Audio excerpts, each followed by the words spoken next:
creo que no nos resulta extraño reconocer que digamos, el humus donde se generan los grupos de vida ascendente y donde se desarrolla la actividad de nuestro movimiento no es otro que la parroquia. Es verdad que, gracias a Dios, va habiendo algunos grupos más o menos numerosos dependiendo de la capacidad que tienen las diversas diócesis y las diversas comunidades autónomas para abrir las puertas a grupos de vida ascendente, por ejemplo, en residencias, en centros de mayores, pero básicamente nuestra actividad fundamental se desarrolla en las parroquias. Entonces nos parecía que quizá podía ser interesante para este encuentro de conciliarios algunas reflexiones sobre la parroquia como eje vertebrador de las personas mayores. Este fue el título que dieron a las jornadas de agentes de pastoral de las personas mayores que organizó la Conferencia Episcopal Española hace unos meses, el pasado mes de octubre, creo que fue, ¿no? En el mes de octubre. 19 de octubre. 19 de octubre. La memoria histórica de nuestro movimiento, que José María me recuerda que fue el 19 de octubre. Uno, como no sabe en qué día vive, bueno, pues en esas jornadas también nos pidieron a Vida Ascendente que habláramos de este tema, y un servidor le tocó desarrollar esa mini ponencia que luego dio lugar a un trabajo por grupos y a una puesta en común que nosotros no haremos propiamente en estas jornadas, pero quizá nos puede servir también como reflexión para los momentos más amplios de puesta en común que tendremos a lo largo del día de mañana. Como no puede ser de otra manera, nuestra referencia, digamos, bibliográfica es ese documento que desde la Conferencia Episcopal Española se nos presentó, titulado La ancianidad, riqueza de frutos y bendiciones, con el subtítulo de Orientaciones para la pastoral de las personas mayores, que es un documento que no escriben los obispos para que nosotros lo leamos, sino que desde la Conferencia Episcopal se hizo un grupo de trabajo de diversas personas implicadas en la pastoral de los mayores, y en el cual, creo recordar, Luis y Joan, que estabais también en el grupo, éramos 4 o 5 personas de vida ascendente los que estábamos colaborando, con lo cual nos sentimos muy honrados que esa presencia de vida ascendente en la reflexión inicial sobre la pastoral de las personas mayores pues fuera tan significativa. El documento nos lo presentó Joan hace ya 3 años en las jornadas de conciliarios, y por tanto sencillamente voy a recordar algunas pinceladas que me sirven como apoyo para el resto de la reflexión que quería compartir esta tarde con vosotros.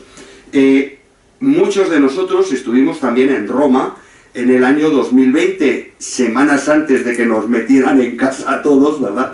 En ese primer encuentro de pastoral de los mayores que se tituló La riqueza de los años, organizado por el Dicasterio de la Familia y de la Vida, y que concluyó con esa audiencia con el Santo Padre, que nos animó tanto a todos en ese trabajo, en nuestras diócesis, en nuestras parroquias, en nuestras comunidades, de los mayores y para los mayores. Entonces, a partir de ese congreso, en la Asamblea de la Conferencia Episcopal de abril del año siguiente, pasado ya el confinamiento, se decide crear dentro de la Comisión de Familia y Vida de la Conferencia Episcopal, Laicos, Familia y Vida, un grupo de trabajo, como os decía, que reflexionara sobre esto, de tal manera que al mes siguiente, en mayo de 2021, se crea esa Comisión para la Pastoral de las Personas Mayores. Y cuando empezamos nuestras reuniones, nunca nos hemos reunido físicamente, siempre nos hemos visto online en la pantalla del ordenador, pero las primeras preguntas que nos hacíamos era, bueno, ¿y qué hacemos?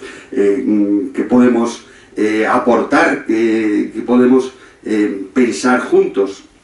Entonces se nos ocurrió que quizá lo más práctico que podíamos proponer era un documentito que a cualquiera que quiera poner en marcha un grupo, una delegación o un secretariado de pastoral de las personas mayores le pudiera servir un poco como reflexión sobre el mundo de los mayores y al mismo tiempo algunas pistas muy sencillas, muy concretas sobre por dónde podría ir esa tarea y con una listita de entidades, personas, grupos que estamos implicados en esa tarea. Y así nos pusimos a elaborar el documento desde junio a septiembre del año 2021. Ese documento se pasó a la comisión permanente en septiembre del 21, los obispos lo revisaron, mandaron enmiendas, mandaron propuestas, se hizo una redacción final que se aprueba definitivamente en la plenaria de marzo de 2022 y es a partir de ahí cuando comienza la divulgación. Para nosotros era fundamental esas 4 claves del documento que en definitiva era la realidad del equipo de trabajo que lo habíamos puesto en marcha. Es decir, una clave de transversalidad, los que estábamos ahí, era un equipo muy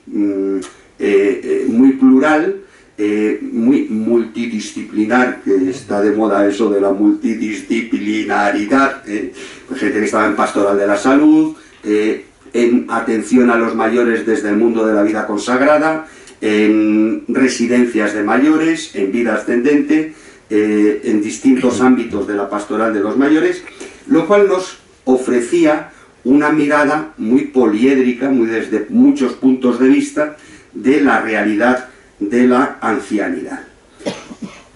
Era también un trabajo de sinodalidad, es decir, que no es algo que los obispos nos cuentan, sino que es una escucha a ese pueblo de Dios, a la acción evangelizadora del pueblo de Dios en el mundo de los mayores y generando sinodalmente ese documento que sobre todo se caracteriza por tener algunas claves teóricas, pero sobre todo un documento eminentemente práctico, un documento de trabajo.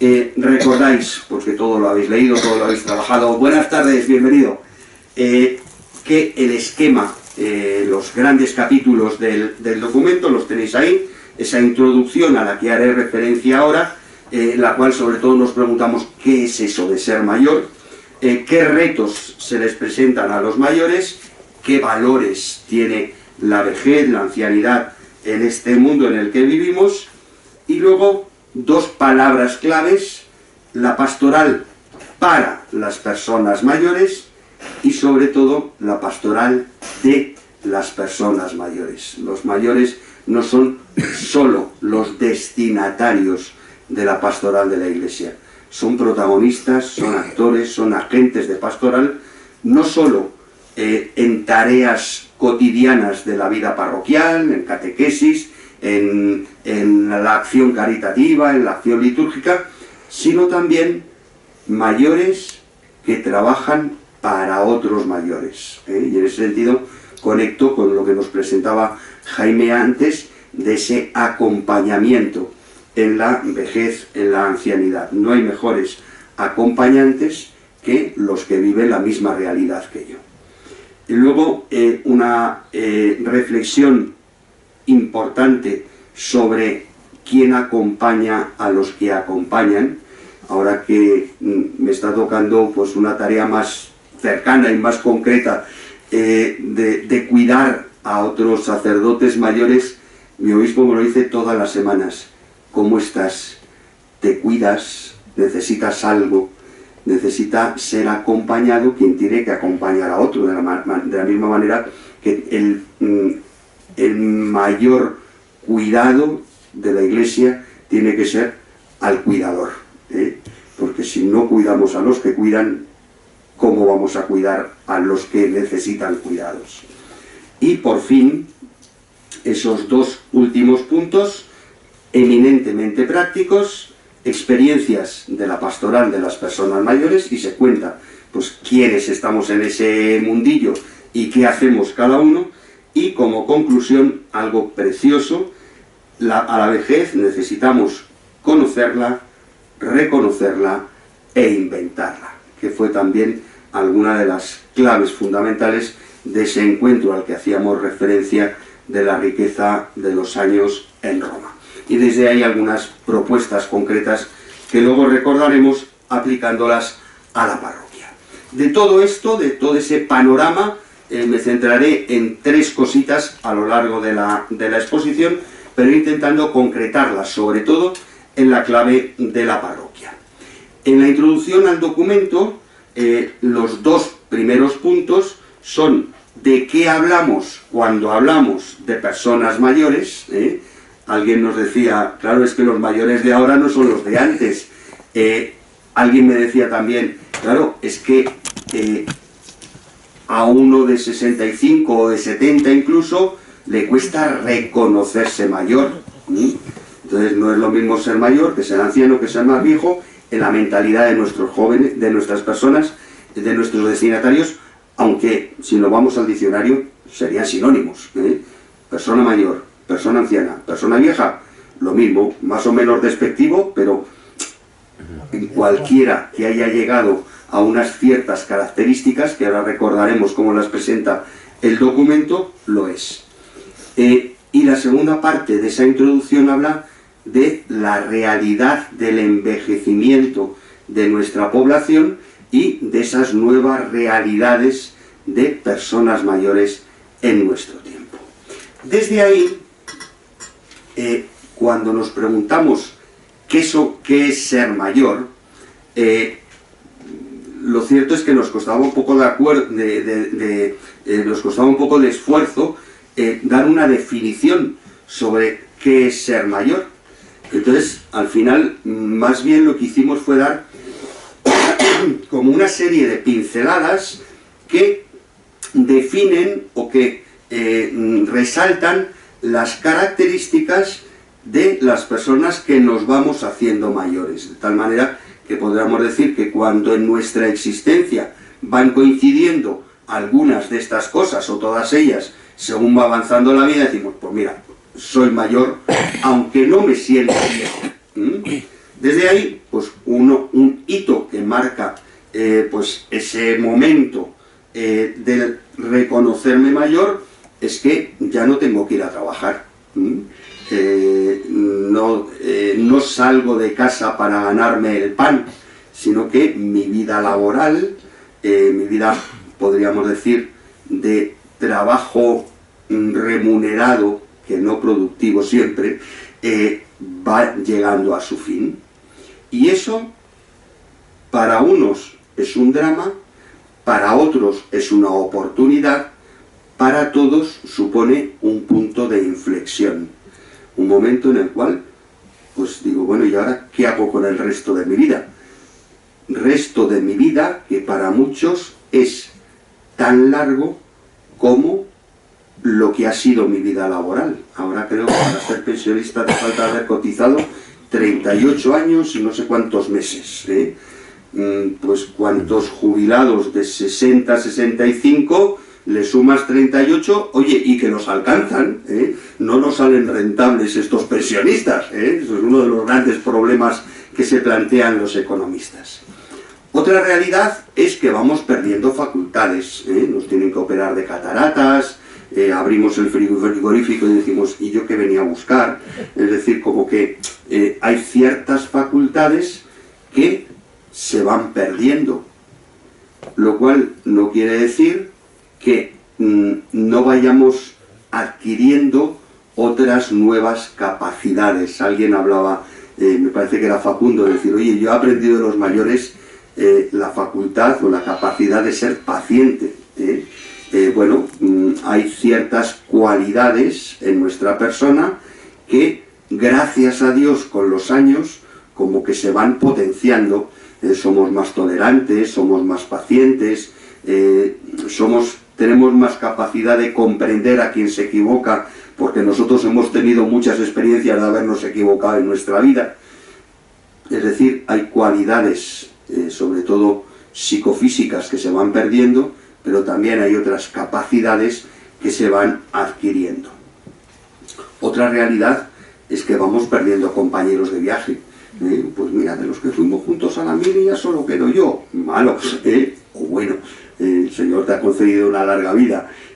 Bueno, pues vamos perdiendo compañeros de trabajo, vamos perdiendo familiares, vamos perdiendo compañeros de camino que nos hacen también preguntarnos sobre el final de la vida o de esta vida. Por otra parte, aumentan los recuerdos y disminuyen los proyectos, al menos los proyectos a largo plazo. Es decir, mira, yo me voy haciendo mayor y ya no puedo proyectar qué voy a hacer dentro de 10 años, porque no sé qué va a ser de mi vida dentro de 10 años. Voy a planificar, pues, qué voy a hacer la semana que viene, es decir, vivimos aún con unas expectativas, si queréis, más cortas, pero fundamentadas en una serie de recuerdos, en una serie de experiencias que al mismo tiempo hacen que nuestros proyectos sean mucho más pragmáticos, mucho más factibles, sea posible lo que nos proponemos. Y hacía alusión a esto, el paso de ser cuidador a ser cuidado. Yo ya noto, pues, que hay ciertas cosas que le tengo que pedir a mis sobrinas que me echen una mano, pues que uno ya va perdiendo facultades, y llegará un momento en el cual yo ya no estoy para cuidar a mis compañeros más mayores, sino que habrá otros más jóvenes que me cuiden a mí cuando estemos en la casa sacerdotal. Pues qué bonito, y qué gracias tengo que dar a Dios de que voy llegando a ese momento en el cual sé soltar lastre de mis tareas, de mis responsabilidades. Es verdad que esto puede suponer una cierta crisis. Bueno, es que yo ya necesito que me cuiden y yo ya no soy capaz de... y me puede hacer sentir mal, pero también puede ser un momento para alabanza, ¿no? Señor, pues mira, me has hecho frágil, me has hecho débil, y mi fuerza está en mi fragilidad. Pues lo de San Pablo creo que iba por ahí, ¿no? Es decir, que dejo que el Señor también vaya haciendo en mí. Y luego una realidad muy importante, que es la cercanía de la meta.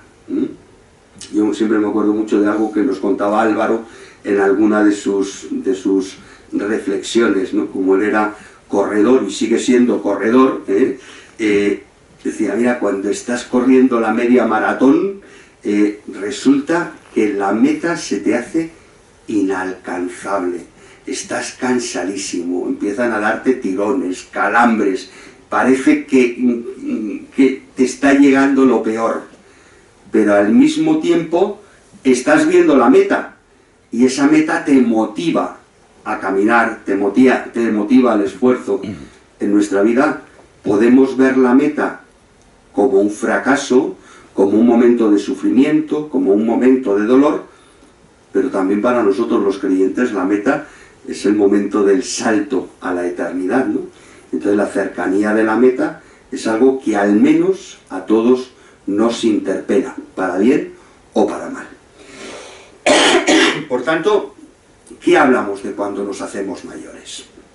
Claro, esto de hacernos mayores significa que formamos parte de un mundo en el cual hay gente más mayor y gente más joven. Y eso yo creo que nos tiene que hacer pensar también en todas esas nuevas realidades que apuntaba Fermín hace un rato. Es decir, habéis oído hablar de la pirámide de población, ¿verdad? Cuando pensamos en la pirámide de población, pensamos en algo así, ¿verdad? Es decir, una población joven más amplia, y cómo según van subiendo los años, pues la gente va muriendo y van llegando al final los menos, ¿verdad? Pues fijaos que esta pirámide de población que os he puesto ahí no es la de España, es la de Angola, donde en esa sociedad realmente la población se estructura en una pirámide. Pongo ahí un poco como de broma, pasamos de la pirámide al octógono. Eso es como cuando nos miramos al espejo a los 20 y nos miramos al espejo a los 62 que voy a cumplir dentro de poco. Yo ahora me veo al espejo y digo, estoy en forma, pero en forma de botijo. Es verdad, ¿no? Como que se va deteriorando la silueta. Pues a nuestra pirámide de población le ha pasado esto. Hemos pasado a la forma de botijo. Hemos pasado de la pirámide al octógono. Y esto nos debe hacer pensar. Es decir, se ha ampliado la cúspide, el vértice superior de la pirámide, de tal manera que en la parte más alta es mucho más ancha, hay más población mayor. Es verdad que va ensanchándose según va bajando, pero llega un momento en el cual empieza a estrecharse, con alguna pequeña variación que nos hace recordar esa silueta un tanto de Michelin que vamos teniendo algunos, pero esta es nuestra pirámide de población. Si os dais cuenta, casi la población de niños de 0 a 4 años es prácticamente igual que la población de los mayores de 85. Y la parte más ancha de la pirámide de población está entre los 40 y los 55. Eso quiere decir que tenemos una población no solo con una mayor esperanza de vida, sino también por la parte de abajo, una población cada vez con menos niños, sin querer hacer un análisis muy exhaustivo. Pero el otro día oí en la COPE de que el censo de mascotas en la Comunidad de Madrid es idéntico al de menores de 14 años. Es decir, en Madrid hay tantos perros como niños, censados como mascotas.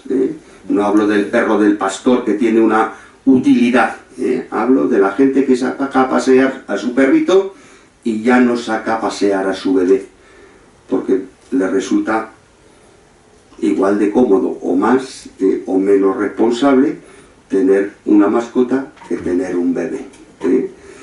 Bueno, eso también tiene que formar parte de nuestra pastoral, de nuestra pastoral familiar, de nuestra pastoral matrimonial. Pero como hemos venido a hablar de mayores, de lo que hablamos es de que gracias a Dios la esperanza de vida es mayor. Si os dais cuenta, la esperanza de vida desde el año 91 hasta el año 2021, solo 20 años, ha aumentado desde los 77 a los 83.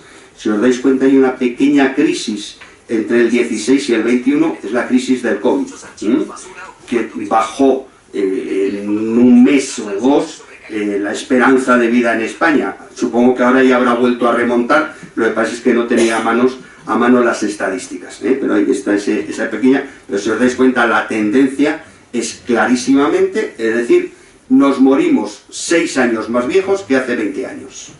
Y eso es una realidad maravillosa, porque tenemos 6 años más, o una importante proporción más de población a la que acoger en nuestros grupos de vida ascendente. En cifras podemos ver cómo ha ido incrementándose cada década de lo que llamamos tercera edad. He puesto ahí desde los 60 a los 64, de los 65 a los 69, de los 70 a los 74, desde el 98 hasta ahora, es decir, en los últimos 25 años. En 25 años, la población de 60 a 64 ha subido un 44%. Es decir, si antes había 100, ahora hay 144. Y de ahí va subiendo, bueno, 65, 70 no ha subido tanto, pero 123, 129, y a partir de ahí, a partir de los 75 años, que es donde vemos que ha subido la esperanza de vida, nos damos cuenta de que va 146, 156, 219, 288, 335, 565. Es decir, hoy hay 6 veces más personas centenarias que hace 25 años. Hay 3,5 veces más personas de la franja de los 90 a los 99 que hace 25 años. Es decir, la población se ha envejecido mucho.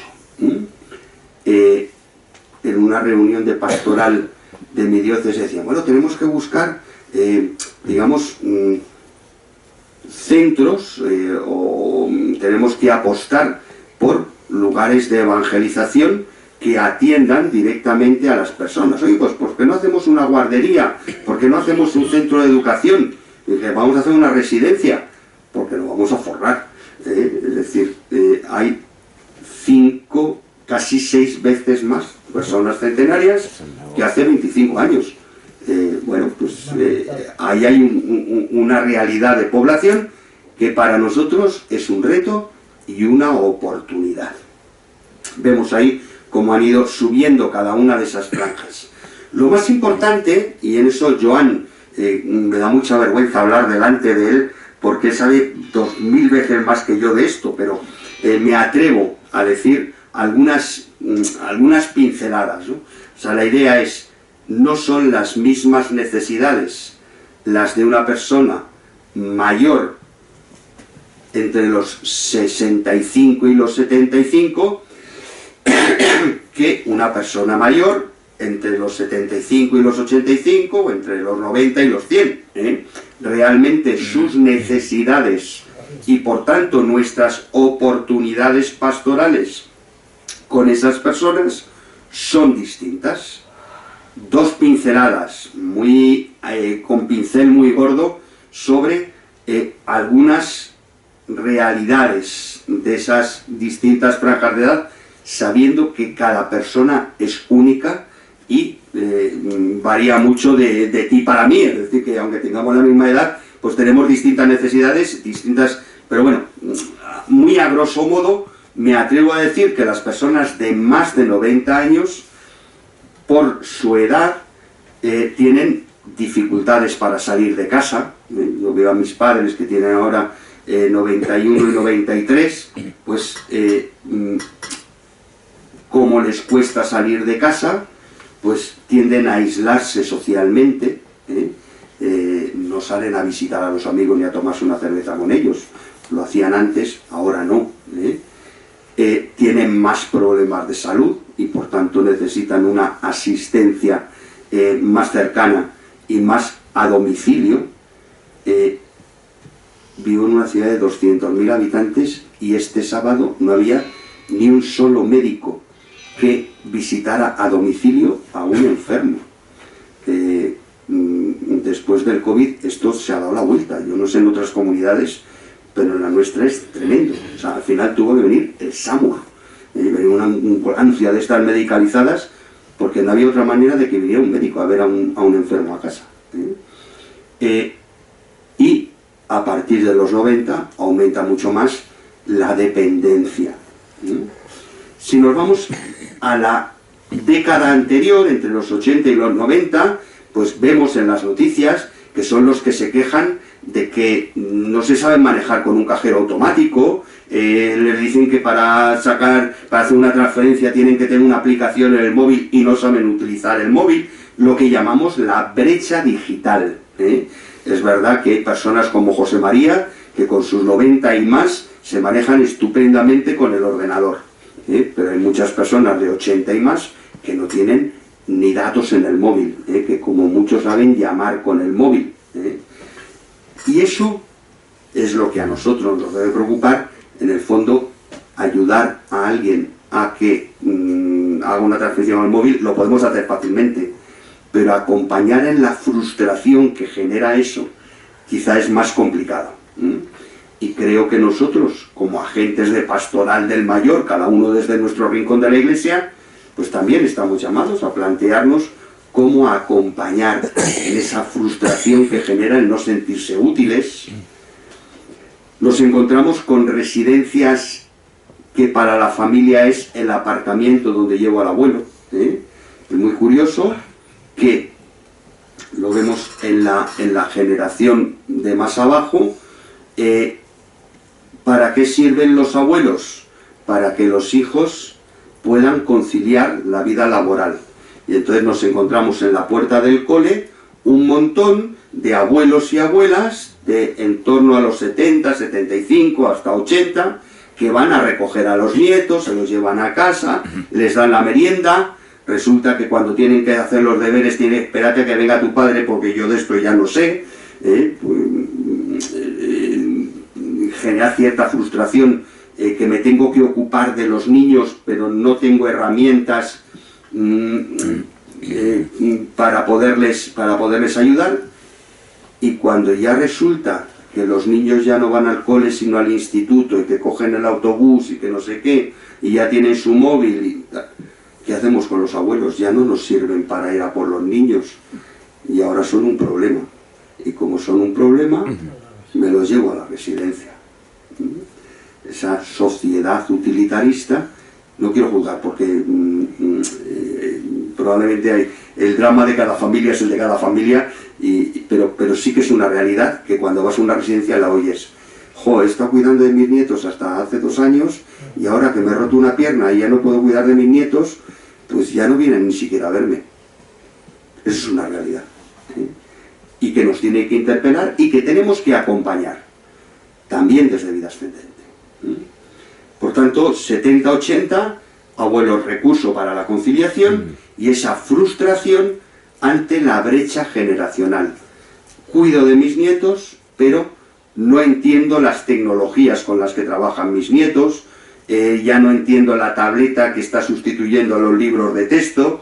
Entonces, soy un recurso, pero un recurso que a veces se torna un poco ineficaz y que me genera frustración. Y luego nos encontramos, Fermín nos lo apuntaba, con las nuevas generaciones de mayores, que en primer lugar no se reconocen mayores. Yo no soy mayor, yo estoy jubilado, pero yo no me considero mayor. Es una generación de sueños incumplidos. Eran los del mayo del 68, que se quedó en agua de borrajas y que pasaron de los ideales izquierdosos progresistas a los pequeños burgueses que bueno, pues al final han terminado con su adosado, y que todos esos sueños no se cumplieron. Pero es que además tenían el sueño de cuando se jubilaran se iban a poder hacer el viaje de su vida, porque iban a tener pasta, iban a tener tiempo y no iban a tener responsabilidades, y al final se encuentran con que les ha quedado una pensión que sube menos que el IPC y por tanto no se pueden permitir grandes lujos, y encima tienen que estar cuidando de los nietos, con lo cual ese sueño también está incumplido, y encima no tienen esos recursos que las otras generaciones de mayores tenían, que es el recurso de mi parroquia, de mi fe que me acompaña, de esa respuesta de fe que me da una visión trascendente sobre mi vida. No tienen experiencia de fe, no tienen experiencia de Dios, y encima vienen a la parroquia, si es que vienen, con una serie de heridas, de divorcios, de desarraigo. Yo no sé en vuestras parroquias, pero me encuentro en muchas parroquias. Anteayer estuve confirmando en una parroquia del centro de Alcalá, y de los 12 niños que confirmé, 11 eran latinos. Con lo cual sus padres están desarraigados de sus raíces, y sus abuelos ni te cuento. Entonces, todo eso genera una mochila de experiencias que es la que traen cuando se acercan a nosotros, insisto, si es que se acercan, y si no, tendremos que salir a su encuentro. En conclusión, cuando hablamos de pastoral de las personas mayores, hemos de tener en cuenta que no todos los mayores tienen las mismas circunstancias, y cada cual, en función de su edad y en función de su historia, nos aporta sus retos, pero también sus oportunidades. Cada reto supone una oportunidad pastoral. Desde ahí, a ver si soy capaz. Sí. Bien. Estamos en tiempo de conversión pastoral, estamos en tiempo de reconversión de nuestras parroquias, de replanteamientos de nuestra vida comunitaria, y hay un documento que a mí me resultó muy iluminador y creo que ha pasado bastante inadvertido. Es un documento de la Congregación del Clero en el verano del COVID, el 20 de julio del año 2020, que se titula nada menos que La conversión pastoral de la comunidad parroquial al servicio de la misión evangelizadora de la Iglesia. Eso que los párrocos están tratando de inventarse todos los días. Entonces ese documento creo que nos da algunas pistas que me parecen muy bonitas, al menos para que las tengamos como horizonte.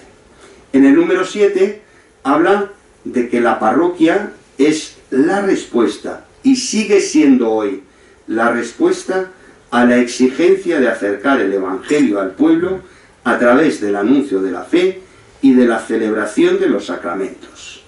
La parroquia, etimológicamente, la podemos definir como una casa en medio de las casas. Y qué bonita es esa idea de que esta es tu casa, y en medio de las casas de nuestro barrio, de nuestro pueblo, es la casa en medio de las casas. Claro, esto entra un poco en conflicto con la sociedad en la que nos movemos, que es la sociedad de la movilidad.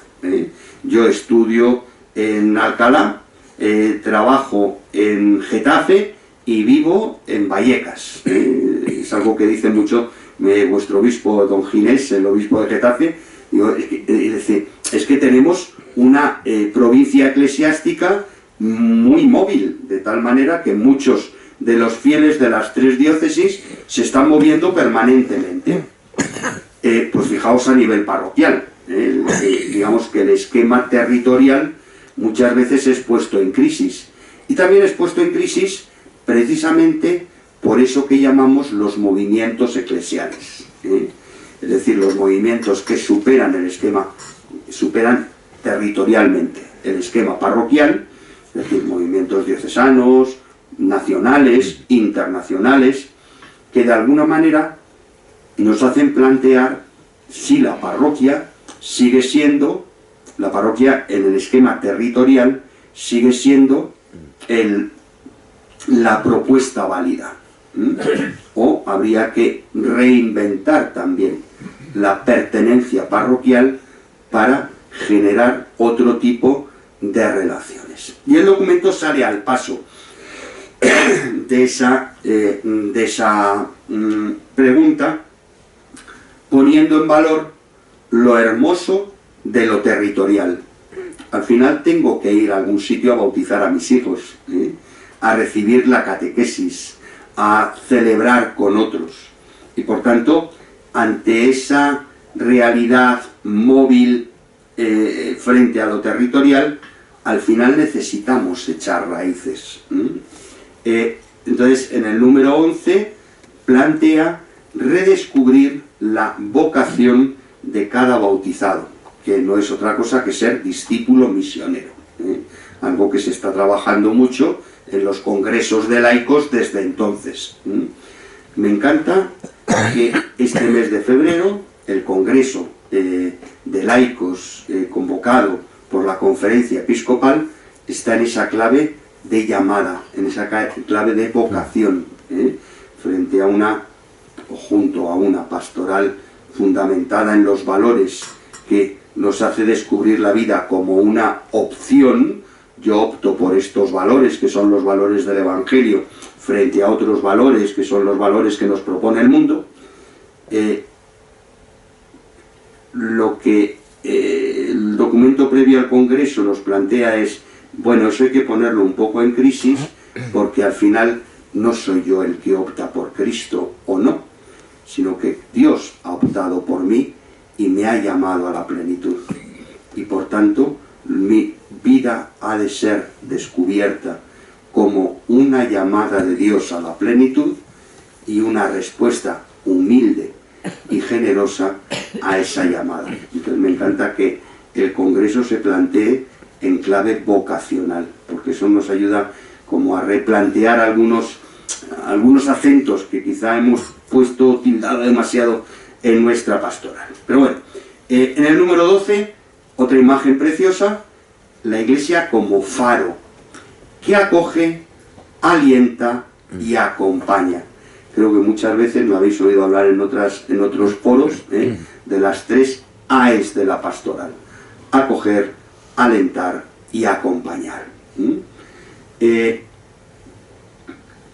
La ventaja de lo territorial es que al ser casa en medio de las casas se acentúa la centralidad de la presencia misionera, ser sal y ser luz en esa masa del mundo que nos ha tocado.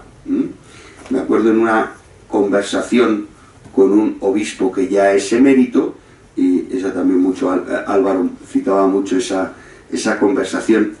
Yo la he hecho mía y la he retocado un poco, pero vamos, imaginemos que somos golosos.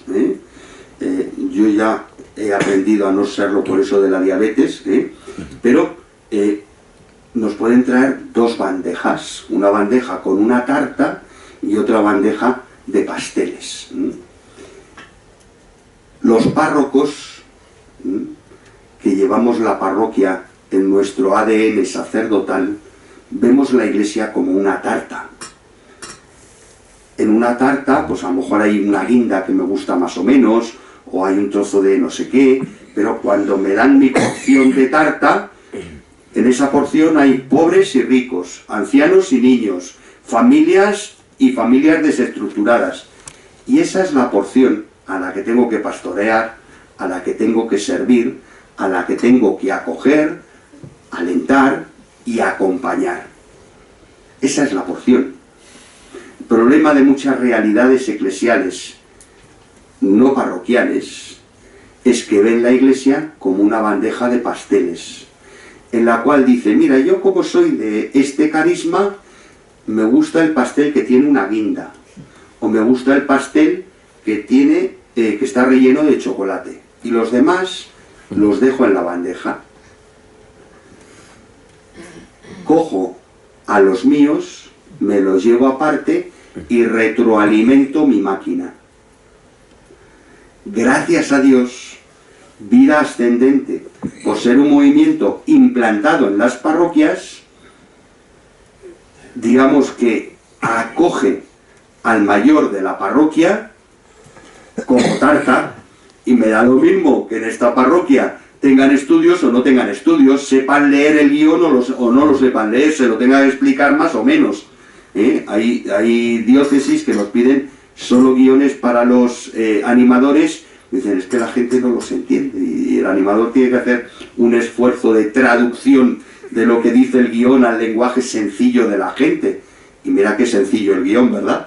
Pero creo que esto nos hace percibir la grandeza de nuestro movimiento, que vemos la Iglesia como una tarta y no como una bandeja de pasteles de la cual cojo lo que me gusta y lo demás lo dejo. Pero todos podemos pensar en algún movimiento que quizá no ha terminado de ser suficientemente amplio a la hora de coger el trocito de tarta que la Iglesia le ofrece. Por tanto, lo territorial nos ayuda a lo misionero, porque en este sector, en este trozo de tarta, pues el Señor me pone para que seamos juntos en comunidad, sal y luz. Y por fin, el número 14 nos habla de que la parroquia está llamada, y ahí es donde quiero incidir en los siguientes aspectos, a encontrar otras modalidades de cercanía y proximidad respecto a las formas actuales de vida.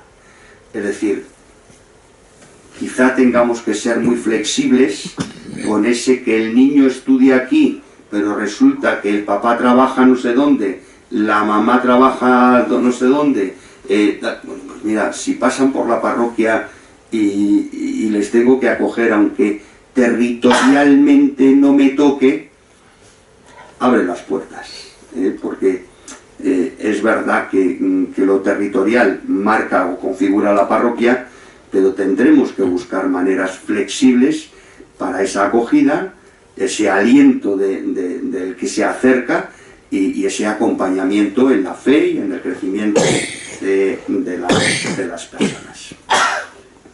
Desde ahí os propongo dos imágenes que no son mías. La primera es de San Juan 23, que decía que la parroquia es como la fuente del pueblo.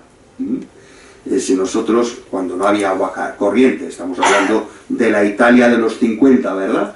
Bueno, pues había que ir a la fuente a lavar la ropa, había que ir a la fuente a carrear el agua, había que ir a la fuente a encontrarse con los demás, a enterarse de los chismes del pueblo de la última semana.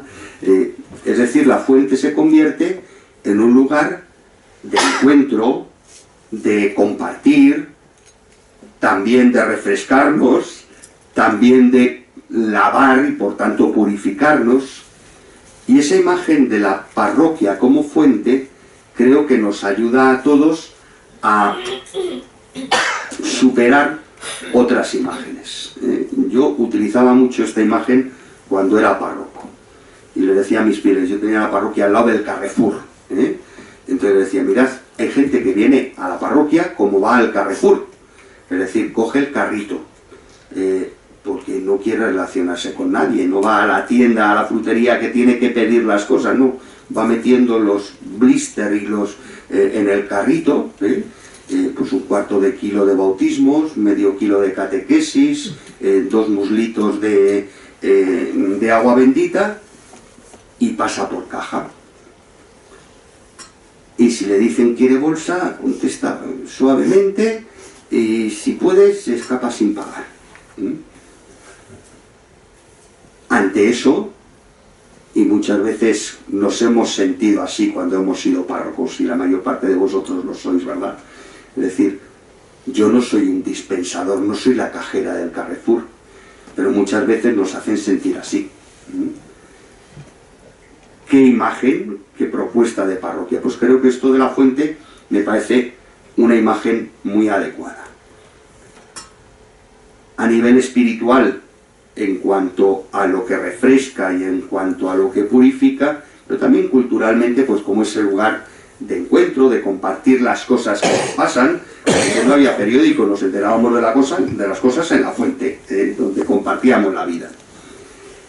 Desde ahí, pues 4 pinceladas sobre esa parroquia entendida como fuente. Yo voy a la fuente, parroquia, para recibir la gracia. Y por tanto, para mí la parroquia es fuente de espiritualidad, donde los sacramentos son para mí la fuente de la gracia. Una gracia que no recibo yo solo, que la recibo en comunidad, en encuentro con otros, compartiendo el fresquito del agua con los otros. Otra dimensión, si es fuente, no podemos descuidar que el que bebe en la parroquia se enriquezca y se refresque. Por tanto, tendrá que ser un lugar donde eduquemos, donde formemos, no solo en la homilía del domingo, sino que tendremos que buscar espacios donde cada uno, según su realidad, según su edad, encuentre un lugar donde formarse y educarse en la fe. Y creo que en ese sentido, ese acompañamiento del que Jaime nos hablaba en Vida Ascendente pasa en buena parte por esa formación que Vida Ascendente, de una manera sencilla, con los guiones, con las reflexiones del Evangelio, cada uno también con nuestra manera de animar, vamos transmitiendo a nuestros hermanos. Un lugar, si es fuente de servicio y solidaridad. Habrá una persona que llegue a la fuente y a lo mejor su jarro es muy pequeño o tiene un agujero, Y entonces, pues a lo mejor los que estamos en la fuente le tenemos que ayudar a reparar el barro de su jarra. A mí me resulta muy bonito uno de los evangelios apócrifos que hablan de la infancia de Jesús. Y los que habéis podido leer los apócrifos tienen cosas entrañables. Entonces hay una historia, y yo la cuento cuando estamos ahí en la fuente de la Virgen en Nazaret, que es que la Virgen le manda al niño a ir a la fuente con el jarro. Y como el niño iba jugando y saltando y no sé qué, se le cae el jarro y se le rompe. Y entonces llega a la fuente y no tiene dónde echar el agua. Y entonces, como era el niño Jesús y hacía milagros, se cogió los faldones del manto, lo llenó de agua y fue capaz de llevar el manto lleno de agua hasta su madre, ¿no? Bueno, pues como esas cosas no pasan, pues tendremos que ayudar a otros a carrear su agua. Y si yo tengo una cabalgadura con la que voy a la fuente, porque tengo más capacidad, pues ayudaré al que no es capaz de cargar el agua hasta su casa. Es decir, lugar de servicio, de solidaridad y sobre todo, lo que decíamos antes, es el lugar del encuentro. Y el encuentro gratuito. Muchas veces nos encontramos en la iglesia diciendo todos linealmente y con tu espíritu. Pero nos faltan esos espacios de encuentro, de compartir de una manera sencilla y gratuita, ¿no? Y desde ahí, ahora que está tan de moda esto de los roles y los cursos de liderazgo parroquial, ¿cuál es el rol del líder parroquial? Evidentemente no es un líder que toca la corneta y todos acuden y manda y organiza, sino que genera una serie de dinámicas en la parroquia donde ese fresquito de la fuente pues se hace también un modo de trabajar, un modo de vivir, un modo de liderar y un modo de acompañar, ¿no? Y esto nos supone desafíos y oportunidades. Vivimos en un mundo de aislamiento y de desconexión, y la fuente es el lugar donde dejo de aislarme para ir al mismo sitio que otros y donde me conecto con otros para compartir la vida. Estamos en un tiempo de innovación, innovación en muchas cosas, también en lo tecnológico, por eso ya no vamos a la fuente y tenemos cañerías de agua, ¿no? Pero esa innovación la tendremos que integrar en nuestra dinámica pastoral para que esto siga siendo fuente y no un lugar tan sofisticado donde todo está tan medido que se pierde lo espontáneo y lo gratuito. Desde ahí, la parroquia como fuente del pueblo es lugar de renovación espiritual, formación y servicio. Es fundamental que las comunidades parroquiales se vean a sí mismas como espacios inclusivos e intergeneracionales. En la fuente caben todos, y todas las generaciones, y todos están llamados a ese encuentro en torno a la fuente, capaces de responder a las necesidades de sus miembros y de ser un faro de esperanza, jubileo de la esperanza y de fe en la sociedad actual. Otra imagen. Esta nos suena mucho de los discursos del Papa Francisco, pero está en el Evangelio. La parroquia como la posada del buen samaritano. Se habla de una iglesia samaritana porque está en el camino atendiendo al que está herido. A mí me parece muy bonita la imagen de la posada, de la iglesia como posada, donde aquel samaritano que se ha encontrado con el que está herido, lo deja para que lo cuiden. Si el samaritano es Jesús y el herido es cualquiera que en el camino de la vida se encuentra con Jesús, cuando ese acude a nuestra parroquia, acude a la posada del buen samaritano. Me parece que esto tiene mucho jugo. ¿Por qué? Lo primero, porque el posadero se fía del samaritano. Toma aquí un poquito de dinero, pero cuando vuelva te daré el resto. Bueno, si era un samaritano que está de paso, a saber si va a volver. Algunos algunos exégetas dicen, no, es que tenía que volver porque como era una cuesta arriba y tardaba 2 días en ir de Jericó a Jerusalén, tenía que parar sí o sí. Bueno, que le manden a la Guardia Civil, que no lo sabemos, ¿eh? Pero lo cierto es que hay una confianza en aquel que ha dejado al herido en nuestra casa. Cristo encomienda a la parroquia los cuidados, una vez más Fermín, del viajero herido. ¿Qué significa la posada? La posada es refugio y acogida. Es un espacio de sanación. Los heridos vienen a nuestras parroquias y no los podemos despachar. Y muchas veces, ahora en las nuevas tareas, ayer mismo me llamaba un párroco, ¿no? A las 9 de la noche, oye, que es que han venido al despacho 2 lesbianas que quieren bautizar a su hijo, ¿qué hago? Me preguntas, ¿qué haces para anotar el bautismo? ¿O qué haces para acogerlas, para que no se sientan rechazadas, para acompañarlas en un proceso, para proponerles perspectivas, para cuidar la formación de ese niño? Es decir, la tentación es decir, mira, marronaco, las despacho y si logro no salir en Instagram de ninguna, mejor, ¿verdad? Bien, pero es la herida que te toca sanar, ¿no? Porque además vienen con un dolor, y es que ellas son conscientes de que viven una situación irregular, pero quieren sentirse sanadas por Jesús y quieren sentir que su hijo es cristiano. ¿Qué proceso hacemos? ¿Cómo acompañamos, no? Acogida y hospitalidad, bienvenida, lo que decía el Papa a los jóvenes en Lisboa, a todos, hasta las lesbianas, hasta los que, pues porque todos son hijos de Dios, y si no están llamados a serlo, no lo olvidemos, ¿eh? Espacios de encuentro, ¿eh? En la posada no cena cada uno en su habitación, se encuentran en un comedor común y se encuentran y comparten. De atención a las necesidades del alma y del cuerpo, y de eso sabemos los que somos párrocos, o lo hemos sido, ¿no?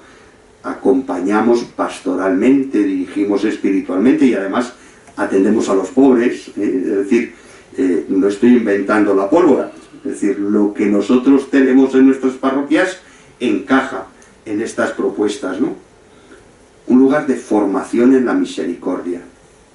Es decir, si nosotros tenemos la tentación de despachar al herido que nos resulta molesto, cuanto más nuestros feligreses, que cuando viene a misa uno que huele mal se cambian de banco, pues tendremos también que formar en la misericordia, en la acogida, en que sea un lugar donde los heridos puedan sanarse porque se sienten, como dice el Papa, misericordiados, ¿no? Un lugar donde educamos para la caridad. Y la caridad, pues educar para la caridad no es dar cursos de Cáritas para que ejerzan mejor su función caritativa. El próximo domingo escucharemos eso de que a los pobres se les anuncia el Evangelio, no solo se les da el bocata, ¿no? Entonces, cómo nuestros voluntarios no solo ayudan en lo material, sino que además es un voluntariado que anuncia el Evangelio. Por tanto, desafíos y oportunidades ante la cultura del individualismo, una innovación en el servicio fraterno. La parroquia, como posada del buen samaritano, está llamada a ser un refugio de amor y compasión en un mundo a menudo marcado por el dolor y la indiferencia, de un modo muy particular para nosotros en el mundo de los mayores. Lo que decías tú, ¿no? Tanta gente llega a mayor con una mochila de experiencias, pero también de heridas, ¿no? En ese sentido, nuestros grupos también son posada del buen samaritano, donde estamos llamados a sanar las heridas, porque sabemos que hay uno que nos lo ha confiado y que nos ha prometido que al final del viaje nos dará lo que nos debe, que no nos debe nada, pero nos dará la recompensa, ¿no? Es una imagen preciosa también para nosotros como presidentes, como animadores, como conciliarios. Está muy de moda hablar de la parroquia y la sinodalidad. El otro día oía a un obispo que decía, bueno, ya se acabó el sínodo, ya está el documento, probablemente nadie se enterará del documento, nadie le hará mucho caso, pero lo más importante es que hemos aprendido una dinámica de trabajo, una dinámica de escucha, una dinámica de participación, una dinámica de corresponsabilidad. Eso es lo que tenemos que trabajar, eso es lo que tenemos que potenciar y escuchando juntos, rezando juntos, caminando juntos, llegaremos a buen puerto. La sinodalidad comporta un estilo de ser y de actuar en la Iglesia. Escucha, diálogo, participación de todo el pueblo de Dios y corresponsabilidad en la misión de la Iglesia. Aquí parece que todos somos corresponsables en mandar y en mangonear en la parroquia. Pero cuando hay que salir a la calle a evangelizar, ah no, bueno, eso que lo hagan los misioneros, ah no, eso que lo hagan los curas, ah no, eso que lo hagan las monjas, eso... Pero no, si somos corresponsables no es solo para mangonear al párroco, somos corresponsables para todo. Y también tenemos que educar ahí, ¿no? Y educarnos. En una parroquia sinodal se fomenta la escucha activa, la participación inclusiva, el diálogo, la reflexión, y esto implica sus retos. En la toma de decisiones tenemos que aprender a que sean decisiones dialogadas. Al final, de verdad que en el consejo, al final, que preside es el párroco y tiene que decidir, ¿no? Pero si nace de una escucha, de un diálogo, de una corresponsabilidad, también para nosotros la toma de decisiones es más fácil. Siempre cuando tenemos que decir no a algo, decir, no, es que el consejo de pastoral ha dicho que no se puede. Bueno, pues que sea de verdad. Tenemos que formarnos y capacitarnos para esa dinámica sinodal y tenemos sobre todo que vivir una espiritualidad sinodal. Es el espíritu el que suscita en la Iglesia que caminemos juntos y por tanto es el espíritu el que hace la Iglesia como sínodo, como quien camina juntos. Por tanto tenemos que seguir abriéndonos al espíritu para caminar juntos. Ahora que estamos en el octavario de oración por la unidad de los cristianos, por ahí va también, ¿no? Es decir, si nos sentamos a hablar de teología con los ortodoxos y con los protestantes, al final terminaremos a palos. Si nos ponemos a rezar juntos, seguro que llegaremos a algún sitio, porque rezamos al mismo espíritu, le invocamos. Desde ahí, ¿qué desafíos nos encontramos? Pues que a menudo nos encontramos en el clero y en el laicado, una resistencia al cambio, es decir, si las cosas están bien como funcionan. Me acuerdo de mi primera reunión con los vicarios y los obispos, con las curias de las 3 diócesis de mi provincia eclesiástica, pues dijimos, bueno, pues vamos a trabajar las preguntas que nos pedían para la última fase del sínodo, y una de las preguntas era, ¿qué tendríamos que cambiar en nuestras estructuras diocesanas para que nuestra diócesis fuera más sinodal? Entonces hubo un obispo auxiliar que dijo, mi respuesta es muy clara, nada. Nos quedamos todos así, un poco así. Cuando lo explicó lo entendimos. Es decir, no tenemos que crear un consejo de presbiterio porque ya lo tenemos, no tenemos que crear un consejo de pastoral, un foro de laico porque existe, lo que tenemos que hacer es que funcione. Entonces, ese cambio para que las cosas funcionen nos cuesta. Tenemos las estructuras, pero luego aterrizarlas nos cuesta. A menudo nos faltan recursos también formativos, y no debemos quedarnos en que la diversidad de opiniones nos impide llegar a la unidad. Al contrario, solo pueden unirse quien piensan lo mismo. Perdón, quien piensa distinto. Pues si pensamos lo mismo es que no vamos a hablar nunca de nada. Lo tenemos todo dicho. Solo de la diversidad nace la luz. Que nos centramos, por ir acabando, y todo esto como lo llevamos al mundo de los mayores. Si decíamos que en el esquema general de ese documento, que es nuestra referencia, había 2 capítulos que hablaba de la pastoral de los mayores y de la pastoral para los mayores, cómo concretamos en la vida parroquial ese de y ese para. Entonces, a la luz de ese documento y algunas reflexiones más, el mejor acompañamiento a un mayor, ¿quién lo hace? Otro mayor. Otro mayor. Los mayores también son, además de acompañar a otros mayores, también son, en ese diálogo intergeneracional, transmisores de la fe y custodios de las tradiciones. Son como las dos grandes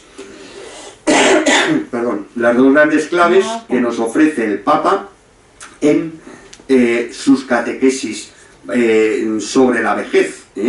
Por una parte, los mayores acompañando a otros mayores en sus procesos de envejecimiento son muy buenos maestros y muy buenos testigos, y además sois los custodios de la tradición y los transmisores de la fe a las generaciones que vienen después, y de ahí todo lo que habla de la intergeneracionalidad. Hace ya años, en Evangelii Nuntiandi, número 41, decía, siguiendo esto de los mayores como maestros: el hombre contemporáneo escucha más a gusto a los testigos que a los maestros. O si escucha a los maestros, lo hace porque son testigos. Es decir, a menudo se critica a la Iglesia por su magisterio. Parece como que la Iglesia solo se dedica a, desde arriba, desde el pedestal, enseñarnos lo que tenemos que hacer. ¿Y quién es ese señor que es un pecador igual que yo para decirme lo que tengo que hacer? Pues porque ese señor, que es tu maestro, además, Cristo, no sus méritos, Cristo le ha hecho testigo del Evangelio. Es verdad que puede ser un pecador empedernido y a lo mejor su magisterio queda un tanto como desacreditado. Pero si somos capaces de ir avanzando en esa credibilidad que nos da ser testigos de Jesucristo, nuestro magisterio, que no es nuestro, que es de toda la Iglesia, realmente será más creíble. Desde ahí, ¿qué podemos hacer en nuestras parroquias para que sea el lugar de los mayores? Primero, visibilizar en las comunidades cristianas y desde ellas en la sociedad la realidad de las personas mayores. Oye, que es que no se les ve, que es que los tapamos, que es que los ocultamos, que es que como la arruga ya no es bella, los metemos en casa y no los enseñamos. Mostremos la belleza de los mayores, visibilicemos sus problemas y sobre todo sus potencialidades, todo lo que tienen que ofrecer. ¿Cómo? Celebrar jornadas referidas a las personas mayores. Hemos estado hablando de los jubileos de los mayores, pues yo creo que eso visibiliza, sacarlo en redes, que se nos note, hagan ruido, decía el Papa. Bueno, pues que los mayores también, desde la parroquia, hagamos ruidos. Proponer a todas las parroquias la creación de grupos de vida ascendente. Mañana ahondaremos un poco esto y veremos en ese panel de experiencias distintas realidades en las cuales podemos decir, es posible la generación de grupos hoy, con todos esos mayores en situaciones distintas. Hoy es posible seguir haciendo grupos de mayores, porque tenemos experiencias en la España vaciadas, experiencias cuando hay que cogerse un avión e irla por isla animando a los mayores y crece el movimiento. Tenemos experiencias como la que nos vais a contar vosotros de una diócesis donde sin nada especial, sino con gente animada y animadora, pues van haciendo nuevos grupos. Es decir, una diócesis donde no había nada y un curita pues ha empezado a trabajar y ya se van viendo las primeras flores. Oye, qué bonito. Pues propongámonos y propongamos a nuestros obispos que animen a los párrocos en que todos los grupos, en todas las parroquias, donde sea posible, haya grupos de vida ascendente. Y propiciar la colaboración de los mayores en las diversas tareas eclesiales. Estamos para servir y mientras podamos, pues propiciemos también esa participación. La parroquia, lugar para los mayores. Evidentemente, no todos los mayores están en la parroquia. Por tanto, la parroquia podrá ser también un lugar desde donde se irradie una acción pastoral para otros mayores que no vienen a la parroquia, los que están en las residencias. ¿Qué podemos hacer desde nuestra parroquia para acercar esa cercanía a los mayores, valga la redundancia, en las residencias de nuestro barrio? Pues coordinarnos con los capellanes, si no son los propios párrocos, que en muchos lugares lo son, los capellanes de las residencias de mayores, facilitar espacios de coordinación, las misas de la residencia, pues que podamos ir fieles de la parroquia a esa misa, qué sé yo, 1000 maneras de coordinarnos entre residencia y parroquia, propiciar que los residentes válidos colaboren en la animación pastoral de la propia residencia, colaborando con los capellanes, formar un voluntariado, eso lo estamos haciendo en nuestra diócesis, y la verdad es que la gente está encantada, un voluntariado específico que ayude a la animación litúrgica, pastoral, de vida ascendente en las residencias de mayores, promover aquellos grupos o movimientos que puedan acompañar pastoralmente a las personas mayores. Habrá lugares donde a lo mejor no es posible crear un grupo de vida ascendente en la residencia porque ya los pobres no salen de su habitación, pero se les podrá visitar, se les podrá llevar una estampa, se podrá rezar con ellos un Padre Nuestro o hacerles una caricia. Es decir, siempre hay algo que podemos hacer desde la parroquia para que los mayores que están en residencias se sientan acompañados. Habrá mayores que no están en una residencia pero que están solos en su casa o que están en riesgo de una soledad no deseada.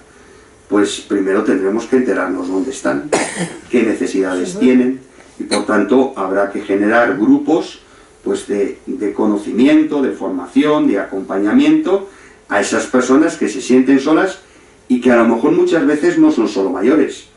Hay personas de 40 años que están solas, que por una enfermedad, por una depresión, por un lo que sea, pues no salen de casa, pues también son destinatarios de nuestra acción. Ofrecer acompañamiento espiritual, sacramental a las personas mayores, los grupos de atención en la pastoral de la salud, pues lógicamente también es una pastoral para los mayores que están solos. Y el reto que nos planteaba Fermín, la evangelización a esos mayores o a esos que se van acercando a la edad de la jubilación y que todavía no han oído el mensaje de Jesucristo o habiéndolo oído lo han abandonado. Ofrecer experiencias fuertes que reaviven o susciten la llama de la fe en estos jóvenes mayores. Creo que era en vuestra diócesis donde de los grupos alfa, de las cenas alfa, pues de ahí van saliendo grupitos, o sea, los que hacen digamos, esa experiencia, luego derivan, si son mayores, en un grupo de vida ascendente. Se está poniendo en marcha en la diócesis de Getafe la experiencia de una especie de retiros de Emaús para jubilados, y que eso puede derivar en grupos de vida ascendente o en un grupo de Emaús. Aquí lo importante es que la gente se convierta y crea en Jesucristo. Estamos hablando de pastoral de los mayores en general, aunque lo aterrizamos en nuestro movimiento. Evidentemente, puedo recibir el mensaje, puedo adherirme a Jesucristo, pero necesito un acompañamiento. Quizá esa experiencia de primer anuncio no es lo propio de nuestro carisma de vida ascendente, pero una vez que ese anuncio les ha llegado, ¿cómo les acompañamos? A lo mejor ahí sí es nuestro espacio, acompañar desde la palabra de Dios, desde su realidad de mayores, con los guiones, pues creo que es una buena herramienta para el segundo paso, primer anuncio, acompañamiento. Y luego, imaginación al poder, romerías, peregrinaciones, retiros, experiencias comunitarias gratificantes de intercambio intergeneracional. Es decir, la pastoral de mayores no es a los mayores solos, sino en compañías de otras franjas etarias. Y está en cada vez más difundido en diversas diócesis esa herramienta del reloj de la vida, que sí que es muy interesante en clave de primer anuncio, porque es una respuesta concreta, limitada en el tiempo, de primer anuncio para aquellos que llegan a la edad de jubilación con sus heridas, con sus miedos, con sus dificultades, y que creo que les puede hacer mucho bien. Termino. 4 pinceladas sobre la foto de esa comunidad parroquial que son, a mi juicio, imprescindibles en la conversión pastoral. Comunidades, lo tenéis ahí en el esquemita, serían esas 4 claves: comunidades orantes que propician el encuentro intergeneracional, centradas en la formación y donde cada quien da según sus talentos. Comunidades orantes. Evidentemente yo cuando expongo el Santísimo no pongo franja de edad. Es verdad que a lo mejor haces una adoración con jóvenes o con niños en los oratorios de los niños pequeños, que están muy en boga en muchos sitios, pero cuando abres la parroquia y haces la posición, para todos, ¿no? Bueno, pues que también en esa intergeneracionalidad los mayores se sientan convocados. Oye, veniros este jueves a la adoración. Eso lo decimos a los niños y a los matrimonios, o a los jóvenes. Pero los mayores, como siempre vienen, pues que también se sientan convocados. Integrar a los mayores en los grupos de oración, de reflexión, poner a los mayores también en modo escucha, eso que era el punto de partida de la reflexión sinodal, ¿no? Yo les ponía esa imagen: tenemos 2 orejas, con una escuchamos al Espíritu, con otra escuchamos el clamor de nuestro pueblo, y desde ahí le preguntamos al Señor por dónde tenemos que ir, ¿no? Pues poner a los mayores también en modo escucha, tanto del clamor de otros mayores, como de lo que el Espíritu nos suscita en clave de renovación pastoral. Comunidades que propician el encuentro intergeneracional.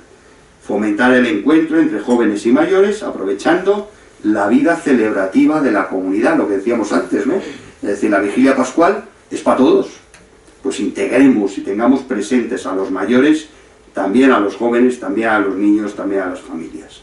Proponer momentos en los cuales los mayores se sientan escuchados y valorados, porque lo que oyen siempre es: tú de esto ya no sabes, tú de esto ya para qué. Bueno, pues eso se llama refuerzo positivo, lo que nos contaba antes Jaime, ¿no? Es decir, te enseño un molinillo y ahora que tu abuelo te explique para qué sirve. Me parece una imagen súper significativa, ¿no? Es decir, vamos a poner en valor lo que saben y lo que nos pueden aportar, porque así se sentirán escuchados y valorados. Comunidades centradas en la formación. No podemos permitirnos ese déficit formativo que tienen nuestras comunidades cristianas. Es tremendo que llegan los testigos de Jehová a casa y dicen: ¡jo, lo que sabe esta gente! Bueno, saben 4 cositas, se las han aprendido muy bien, pero se han preocupado de formarles para que cuenten esas 4 cositas. ¿Qué formación estamos dando nosotros a nuestros laicos, además de la homilía? Pues al común de los fieles muy poquita. Montamos muchas escuelitas diocesanas de liturgia, de no sé qué, ¿y quién van? Curiosamente los jubilados. Bueno, pues habrá que cuidar ese déficit formativo de otra manera para que llegue a todos y llegue de una manera más estructurada. Ayudar a los mayores a dar razón de la esperanza en la familia para la transmisión de la fe. Creo que esto está muy al alcance de nuestros grupos de vida ascendente. Es decir, debemos preocuparnos muy mucho de que cuando el abuelo va con el nieto a la procesión y el niño le pregunta: abuelo, ¿quién es ese?, el abuelo le sepa explicar ese paso de Semana Santa, o cuando el niño escucha. Yo me acuerdo que fue algo precioso de mi infancia, ¿no? Yo iba a misa, iba a catequesis, y me decían, y oía en el credo, creo en la comunión de los santos. Y entonces yo me imaginaba, en mi ignorancia de niño, pues a San Ignacio, a Santa Teresa, todos ahí puestos de rodillas, y el Señor dándoles la comunión de los santos. Y quien me explicó lo que era la comunión de los santos fue mi abuela. Dice, no, hijo, no, la comunión de los santos es que todos formamos parte de un cuerpo en el cual cada uno damos lo mejor de nosotros, y en esa familia todos somos santos y estamos en común unión. Me lo explicó mi abuela, que era riojana, y sabía sumar y restar, pero ya multiplicar y dividir no. Me parece precioso, ¿no? Pues aprovechemos ese potencial para que sepan dar razón de su esperanza a las nuevas generaciones. Capacitar acompañantes de mayores que están en soledad y en riesgo de exclusión, también es una necesidad formativa, y desarrollar habilidades de empatía y de escucha. Y por fin, para terminar, comunidades donde cada uno da según sus talentos. Y en ese sentido tenemos que aprender a reconocer los talentos también de los mayores para que los puedan dar, porque nuestra percepción de nosotros mismos es que cuando soy mayor ya se me han gastado los talentos, ya no sirvo para nada. ¿Cómo que? Sirves para mucho y tienes mucho que ofrecer. Entonces, en ese sentido, valorar la mochila de experiencias que los mayores pueden compartir, integrar a los mayores en esas nuevas tecnologías para mejorar la comunicación y el acceso a recursos, fomentar una cultura del respeto y dignidad hacia los mayores. Como parece que ya vais empezando a estar cansados, muchas gracias por escucharme.